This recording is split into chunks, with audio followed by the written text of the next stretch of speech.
नमस्कार, ANB news देख रहे हैं आप। मैं हूं आपके साथ पल्लवी राजपूत और हमारे खास बुलेटिन बड़ी खबरों में आप सभी का स्वागत है। चलिए रुक करते हैं खबरों का।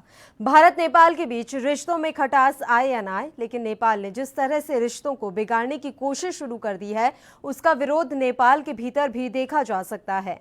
नेपाल के सीनियर इकोनॉमिस्ट डॉक्टर पोष राज पांडे ने सोमवार को कहा कि नेपाल और भारत के रिश्ते नहीं बिगड़ने चाहिए। हिमालयी देश नेपाल सभी जरूरी सामान के लिए भारत पर निर्भर है। नेपाल को कभी नहीं सोचना चाहिए कि भारत का विकल्प चीन हो सकता है। नेपाली अर्थशास्त्री ने कहा कि इस कदम का आर्थिक प्रभाव इस बात पर निर्भर करता है कि भारत किस तरह की प्रतिक्रिया देता है। पांडे ने कहा कि नेपाल तीन तरफ से भारत से घिरा हुआ है। अगर भारत ने जवाबी कार्रवाई कर दी तो स्थिति खराब हो जाएगी। इसका असर देश की अर्थव्यवस्था पर पड़ेगा। पांडे ने अपने बयान में आगे कहा है कि इस मामले को बैठकर बातचीत के जरिए सुलझाने की जरूरत है। नेपाल आज भी जरूरी सामान के लिए भारत पर निर्भर है। इसके अलावा उन्होंने कहा कि भारत से हमारा इंपोर्ट 2/3 है, जबकि चीन की हिस्सेदारी सिर्फ 14%। लिहाजा चीन भारत का विकल्प कभी नहीं हो सकता है। तो भारत नेपाल के बीच रिश्तों में खटास आए ना आए, लेकिन नेपाल ने जिस तरह से रिश्तों को बिगाड़ने की कोशिश शुरू कर दी है, उसका विरोध नेपाल के भीतर भी देखा जा सकता है। नेपाल के एक वरिष्ठ अर्थशास्त्री डॉक्टर पोष राज पांडे ने ये कहा है कि नेपाल और भारत के रिश्ते नहीं बिगड़ने चाहिए।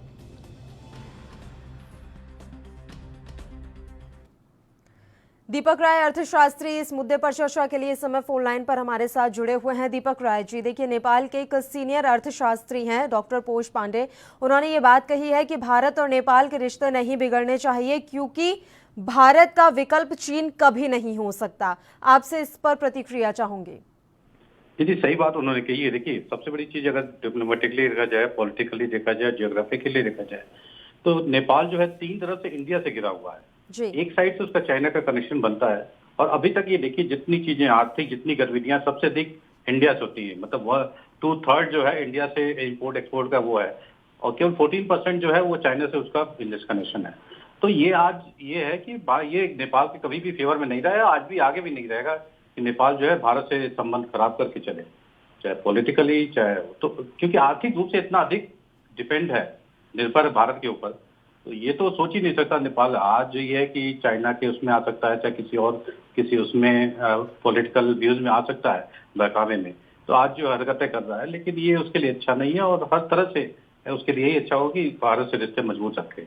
बिल्कुल दीपक जी, मैं आपसे समझना चाहूंगी, आयात और निर्यात के स्तर पर अगर देखा जाए तो नेपाल और चीन की कितनी हिस्सेदारी है?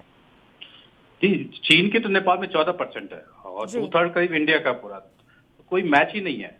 इंडिया नेपाल को तो भारत के साथ लेके चलना ही चलना है, उसका कोई विकल्प हो ही नहीं सकता है। आज भी नहीं रहा। आज देखिए सबसे अधिक इंडियन जो है वहाँ पे व्यापार में लगे हुए हैं। चाइना का बहुत कमी है, वहाँ चाइनीज भी देखा जाए तो बहुत कम व्यापारी जो है चाइना से ट्रेड कर रहे हैं, मतलब नेपाल से ट्रेड कर रहे हैं। तो बहुत बड़ी, मतलब 2/3 बहुत बड़ा वो होता है, पार्ट होता है किसी भी फॉरेन ट्रांजेक्शन का।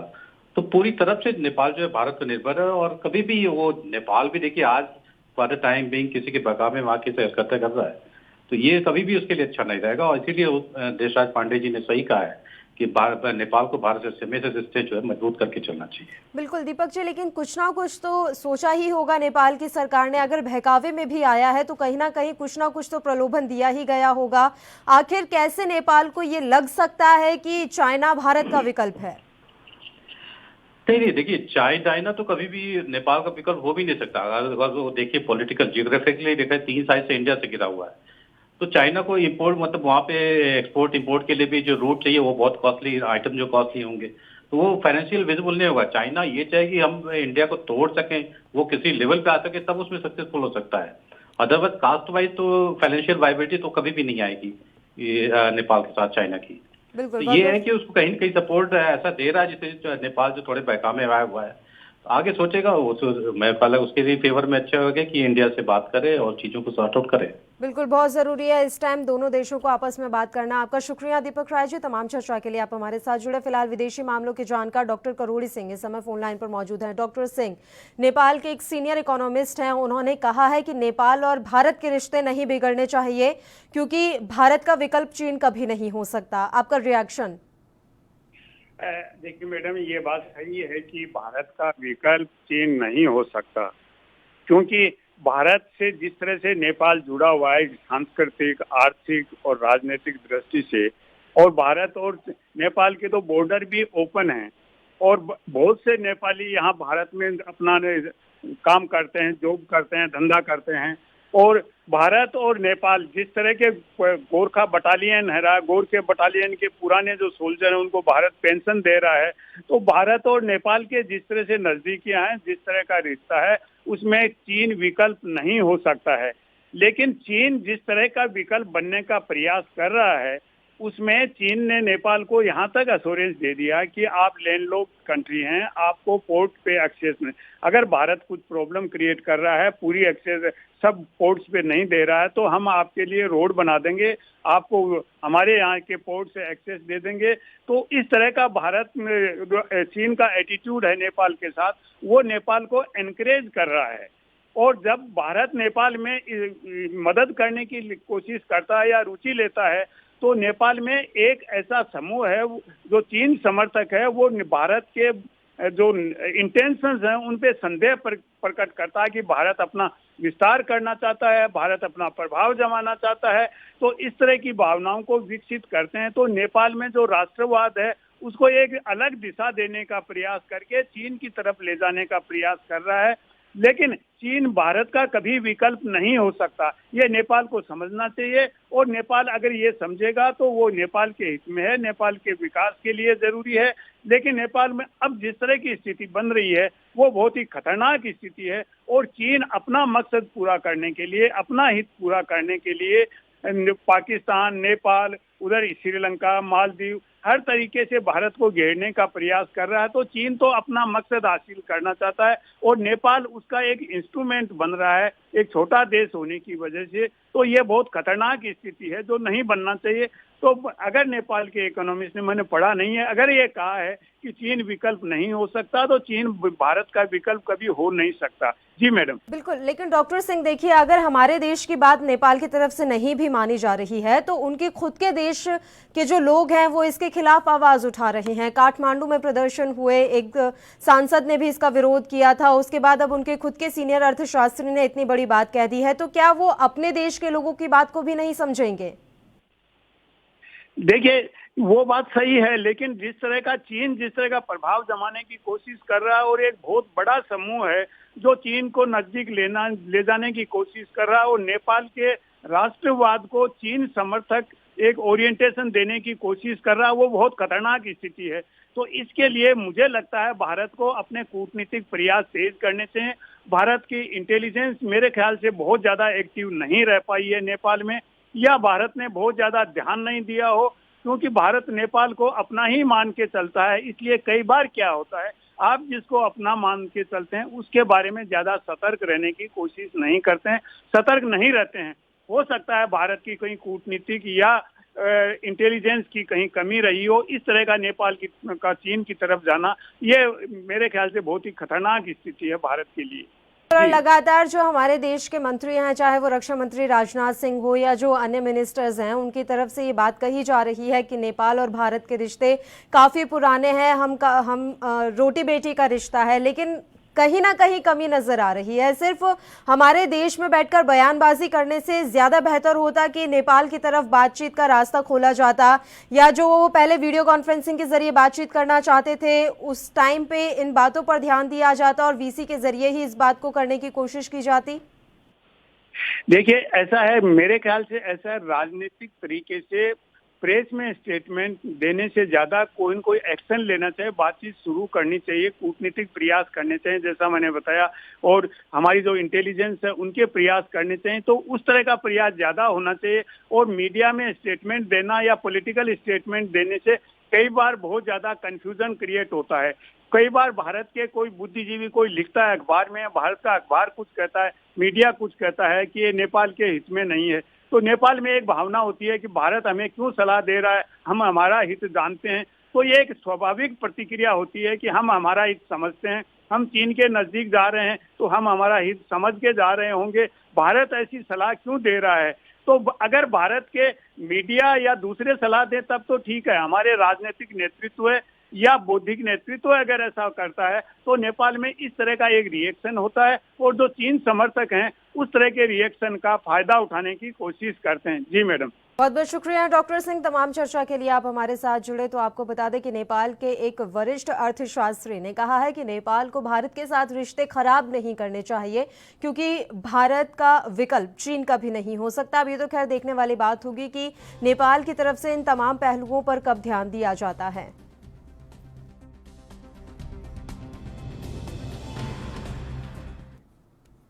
वहीं देश में बढ़े कोरोना संकट के बीच आज 2 दिनों की केंद्र और राज्यों की अहम बैठक शुरू हो चुकी है। प्रधानमंत्री नरेंद्र मोदी ने आज पंजाब, चंडीगढ़ समेत पहाड़ी और पूर्वोत्तर के राज्यों के सीएम के साथ बैठक की। मुख्यमंत्रियों से संवाद में पीएम मोदी ने कहा कि कोरोना वायरस से हुई किसी की भी मौत असहज करने वाली है। पीएम मोदी ने कहा कि भविष्य में जब कभी भारत की कोरोना के खिलाफ लड़ाई का अध्ययन होगा तो ये दौर इसलिए भी याद किया जाएगा कि कैसे इस दौरान हमने साथ मिलकर काम किया। पीएम मोदी ने कहा कि हमें इस बात का हमेशा ध्यान रखना चाहिए कि हम कोरोना को जितना रोक पाएंगे, उसका बढ़ना जितना रोक पाएंगे, उतना ही हमारी अर्थव्यवस्था खुलेगी, हमारे दफ्तर खुलेंगे, मार्केट खुलेंगे, ट्रांसपोर्ट के साधन खुलेंगे और उतने ही रोजगार के नए अवसर भी बनेंगे। प्रधानमंत्री मोदी ने कहा कि हमारे यहाँ जो छोटी फैक्ट्रियां हैं उन्हें गाइडेंस की, हैंड होल्डिंग की बड़ी जरूरत है। मुझे पता है कि आपके नेतृत्व में इस दिशा में काफी काम हो रहा है। पीएम ने कहा कि ट्रेड और इंडस्ट्री अपनी पुरानी रफ्तार पकड़ सके, इसके लिए वैल्यू चांस पर भी हमें मिलकर काम करना होगा। तो ये एक अहम खबर और अहम बातें प्रधानमंत्री नरेंद्र मोदी की तरफ से कही गई हैं। मुख्यमंत्रियों के संग आज जो उनकी बैठक हुई उसमें उन्होंने कहा है कि इकोनॉमी के पटरी पर लौटने के अब संकेत जो हैं वो नजर आ रहे हैं। देश में बड़े कोरोना संकट के बीच आज ये एक अहम बैठक हुई है। केंद्र और राज्यों की जो ये अहम बैठक हुई वो वीडियो कॉन्फ्रेंसिंग के जरिए की गई। प्रधानमंत्री नरेंद्र मोदी ने आज पंजाब समेत पहाड़ी और पूर्वोत्तर के राज्यों के सीएम के साथ ये बैठक की है। मुख्यमंत्री से संवाद में पीएम मोदी ने कहा कि कोरोना वायरस से हुई किसी की भी मौत असहज करने वाली है। हालांकि उन्होंने ये भी कहा कि उन्होंने ये कहा कि भविष्य में जब कभी भारत के कोरोना के खिलाफ लड़ाई का अध्ययन होगा तो ये दौर हमेशा याद किया जाएगा।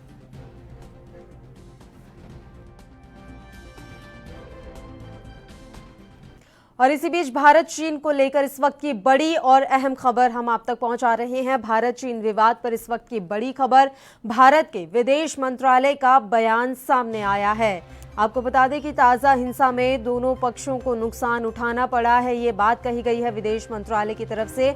एलएसी पर जो हुआ उससे बचा जा सकता था। भारत चीन विवाद पर इस वक्त की बड़ी और अहम खबर, भारत के विदेश मंत्रालय ने आधिकारिक बयान दिया है। विदेश मंत्रालय की तरफ से बयान सामने आया है कि ताज़ा हिंसा में दोनों पक्षों को खासा नुकसान उठाना पड़ा है। एलएसी पर जो कुछ भी हुआ उससे बचा जा सकता था। ये तमाम जो बातें हैं वो भारत के विदेश मंत्रालय की तरफ से कही गई हैं। भारत चीन विवाद को लेकर इस वक्त की बड़ी खबर हम आपको यहाँ पर जानकारी दे दें कि सोमवार की रात एलएसी पर चीनी और भारत जो सैनिक हैं उन दोनों की भिड़ंत हो गई थी।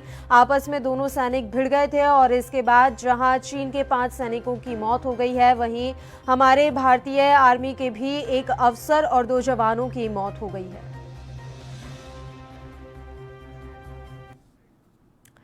तो वहीं हम बात कर रहे हैं कि आज प्रधानमंत्री नरेंद्र मोदी ने एक अहम बैठक की है। कोरोना संकट के बीच ये बैठक की गई। देश के जो राज्य हैं उनके सीएम के साथ ये बैठक वीडियो कॉन्फ्रेंसिंग के माध्यम से हुई है और इस बैठक में उन्होंने कहा है कि हमें संकेत मिल रहे हैं कि धीरे धीरे हमारे देश की जो अर्थव्यवस्था है वो पटरी पर लौटने लगी है। साथ ही उन्होंने कहा कि हमें इस बात का हमेशा ध्यान रखना है कि हम कोरोना को जितना रोक पाएंगे, उसका बढ़ना जितना रोक पाएंगे, उतनी ही हमारी अर्थव्यवस्था को रफ्तार मिलेगी, हमारे दफ्तर खुलेंगे, मार्केट खुलेंगे, ट्रांसपोर्ट के साधन खुलेंगे और उतने ही रोजगार के नए अवसर भी बनेंगे।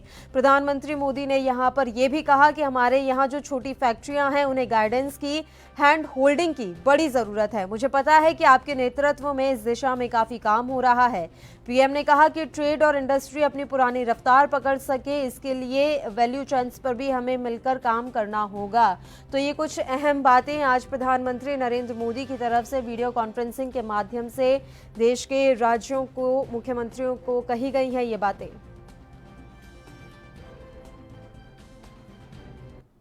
इस मसले पर चर्चा के लिए राजनीतिक विश्लेषक अनूप भटनागर जी इस समय फोन लाइन पर हमारे साथ जुड़े हुए हैं। अनूप जी, आज देश के जो राज्य हैं उनके सीएम के साथ पीएम मोदी ने बैठक की।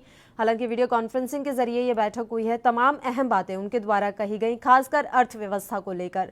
अर्थव्यवस्था को लेकर उन्होंने जो कुछ भी कहा है, आपका उस पर क्या कुछ दृष्टिकोण है?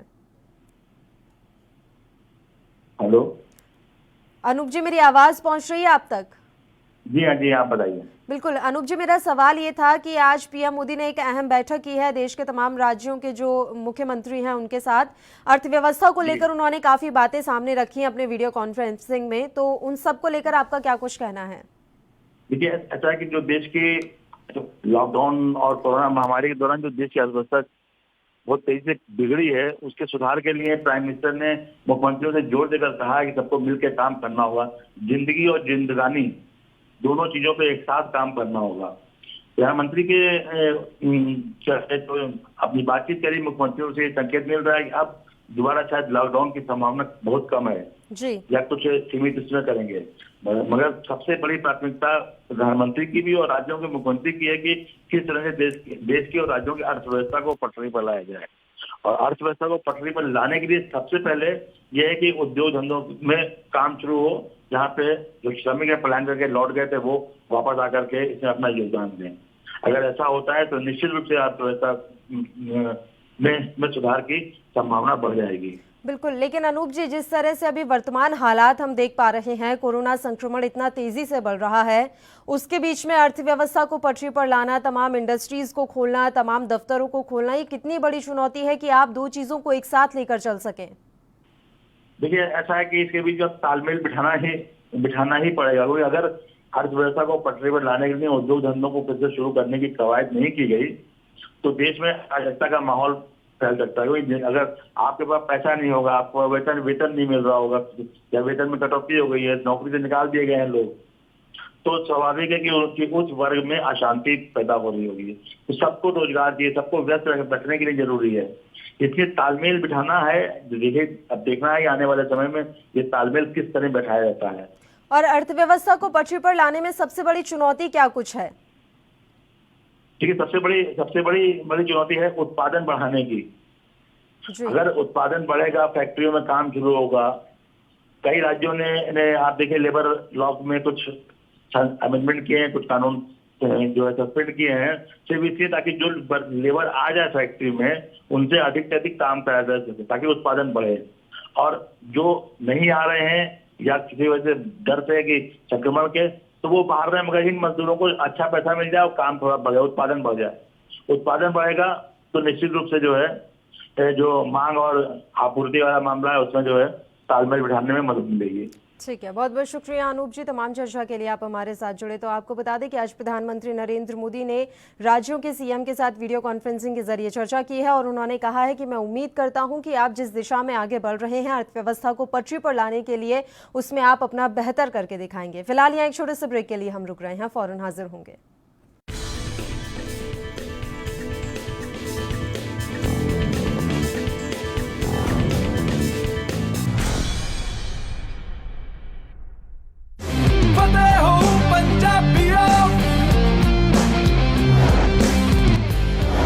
मास्क पाके, सामाजिक दूरी बना के, हाथ धो के कोरोना तो छुटकारा है करना। सारे पंजाबियों ने कैप्टन बन के पंजाब नू फतेह है करना, फतेह है करना। यही है मिशन फतेह। फतेह हो पंजाबियों, फिर फतेह होगी। घुटना, कंधा या कमर, चाहे जैसा हो दर्द, डॉक्टर ऑर्थो आपको देता है दर्द से पूरी आजादी, एक भरपूर जिंदगी।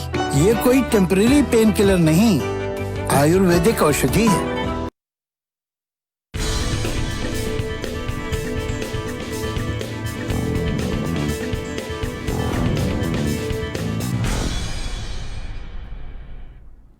ब्रेक के बाद एक बार फिर से आप सभी का स्वागत है। महाराष्ट्र की महाविकास अघाड़ी सरकार में अनबन की खबरें अब तेज हो गई हैं। इस बीच सत्ताधारी शिवसेना ने अपने मुखपत्र सामना के माध्यम से गठबंधन की साझेदार कांग्रेस पर तंज कसते हुए कांग्रेस के मंत्रियों बाला साहेब थोराट और अशोक चव्हाण के हालिया बयानों को लेकर पार्टी पर निशाना साधते हुए कहा है कि पुरानी खाट क्यों शोर मचा रही है। शिवसेना ने उद्धव ठाकरे सरकार के 6 माह के कार्यकाल के पूरे होने पर कहा कि कुछ लोगों को लगता था कि गठबंधन की यह सरकार 1 महीने भी नहीं चल पाएगी, लेकिन ऐसा नहीं हुआ और आगे भी ऐसी कोई संभावना नहीं है। पार्टी ने कहा कि कांग्रेस भी अच्छा कार्य कर रही है, लेकिन समय समय पर पुरानी खटिया रह रहकर आवाज करती है। इस खटिया की भी अपनी एक ऐतिहासिक विरासत है।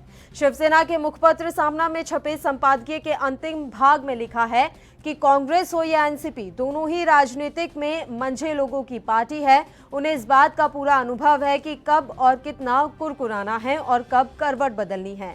राजनीति अंततः सत्ता के लिए ही है और किसी को सत्ता नहीं चाहिए, ऐसा बिल्कुल भी नहीं है।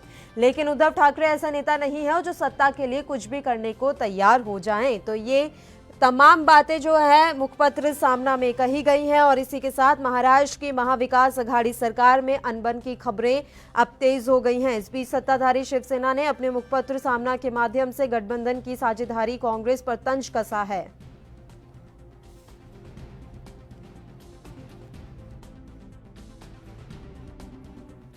कांग्रेस के प्रवक्ता इस मसले पर चर्चा के लिए अरुण सावंत जी इस समय फोन लाइन पर जुड़े हुए हैं। अरुण जी, आखिर क्या चल रहा है महाविकास अघाड़ी में? दोनों तरफ से इतनी तंज भरी बातें आखिर क्यों? हेलो, आवाज पहुंच रही है अरुण जी मेरी आप तक? हाँ, जरा जोर से। जी अरुण जी, मेरा सवाल आपसे ये था कि महाराष्ट्र की महाविकास अघाड़ी सरकार में आखिर चल क्या रहा है? दोनों तरफ से इतने तंज भरे बयान क्यों सामने आ रहे हैं? नहीं, ऐसा कुछ भी नहीं। बहुत अच्छी तरीके से महाराष्ट्र में महाविकास आघाड़ी अलग अलग मुद्दों के ऊपर काम कर रही है और राजनीति में थोड़ी बहुत बयानबाजी तो यहाँ वहाँ होती रहती है। जिस प्रकार महाराष्ट्र के हमारे मंत्री बाला साहेब थोराट, अशोक राव चौहान जी की बातें को सुनकर आपको ऐसा लगता होगा या विपक्ष को ऐसा लगता होगा कि चलो अभी महाराष्ट्र की आपस में झगड़ा शुरू हुआ इन पार्टियों में और इसका फायदा हमें लेना चाहिए, लेकिन ऐसा कुछ भी नहीं है। महाराष्ट्र में तीनों पक्ष एक दूसरे को साथ देकर इस राज्य को आगे बढ़ाने के लिए कोशिश कर रहे हैं। ऐसा है ना अरुण जी कि बाला साहेब थोराट और अशोक चव्हाण के बयानों पर ये बात नहीं थमी। शिवसेना का जो मुखपत्र सामना है उसमें भी तंज कसा गया है, कांग्रेस पर लिखा गया है कि आखिर ये पुरानी खटिया इतना शोर क्यों मचा रही है।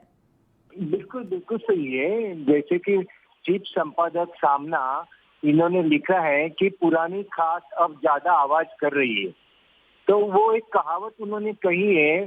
कांग्रेस ने पिछले कुछ दिनों में बाला साहेब थोराट ने या अशोक चव्हाण ने ये कहा था कि हमें राज्य के कुछ मुद्दों के ऊपर मुख्यमंत्री से पर्सनली मिलना है, तो उसे हमें मुख्यमंत्री को वक्त नहीं मिल रहा है, इतनी बात कही थी। इसका मतलब सामना में ये लिखा गया कि यहाँ से कांग्रेस पार्टी के कुछ नेताओं की ओर से थोड़ी सी कुरबुर शुरू हुई, यानी पुरानी खटिया जोर से आवाज करने लगी। वो एक कहावत थी, उसका उन्होंने उपयोग किया, लेकिन इसका मतलब कहीं भी नहीं है कि कांग्रेस पार्टी या शिवसेना में कुछ टकराव है, ऐसा बिल्कुल नहीं है।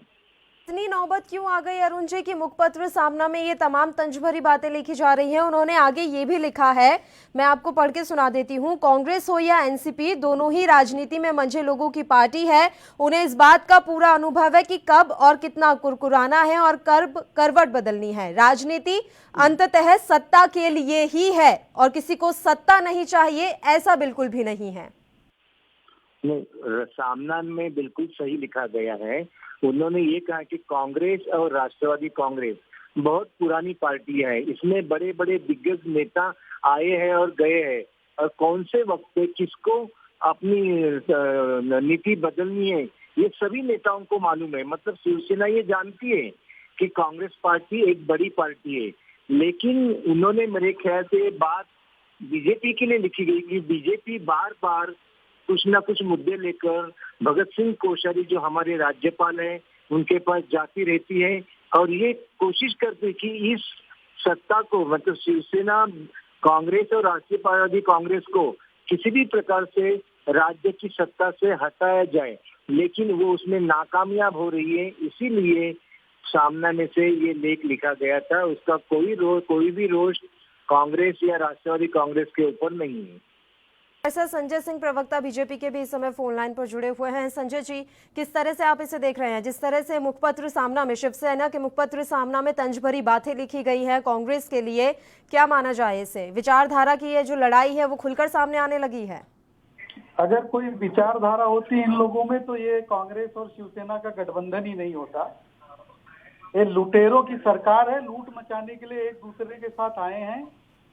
कोरोना का काम नहीं कर रहे हैं ये लोग। इस महामारी के बीच में भी ये पैसे बनाने के लिए लड़ रहे हैं ये लोग, और कुछ नहीं है। ये निहायत ही बेशर्म लोग हैं, इन लोगों का कोई ठिकाना नहीं। ठीक है, बहुत बहुत शुक्रिया संजय जी। अरुण जी, आपका भी धन्यवाद तमाम चर्चा के लिए, आप हमारे साथ जुड़े। वहीं भारत और नेपाल में सीमा विवाद के कारण पैदा हुए तनाव के बीच गोरखा सैनिकों की भारत वापसी अब शुरू हो गई है। यहां सभी की सोनोली बॉर्डर पर तैनात चिकित्सकों ने थर्मल स्क्रीनिंग की, उसके बाद उन्हें भारत में प्रवेश की अनुमति मिली। बड़ी संख्या में नेपाली मूल के गोरखा सैनिक भारत के गोरखा रेजिमेंट में तैनात हैं। यह सभी सैनिक लॉकडाउन से पूर्व छुट्टियों में घर गए थे, सीमा सील होने के कारण वहीं फंसे हुए थे। भारतीय दूतावास की पहल पर सैनिकों को ड्यूटी पर लाने का सिलसिला शुरू हो गया है। इस बीच 2 दिन के भीतर 80 सैनिक सोनोली बॉर्डर पर पहुंचे। भारतीय सीमा में जांच के बाद उन्हें प्रवेश मिला। कुछ सैनिक परिवार के साथ भारत लौटे हैं। लॉकडाउन के कारण फंसे भारतीय नागरिकों का स्वदेश वापस आने का क्रम अभी भी जारी है। काठमांडू स्थित भारतीय दूतावास के निर्देश पर सोनोली सीमा के रास्ते बिहार, उत्तर प्रदेश सहित अन्य प्रदेशों के कुल 755 भारतीय नागरिकों को सीमा में प्रवेश मिल चुका है।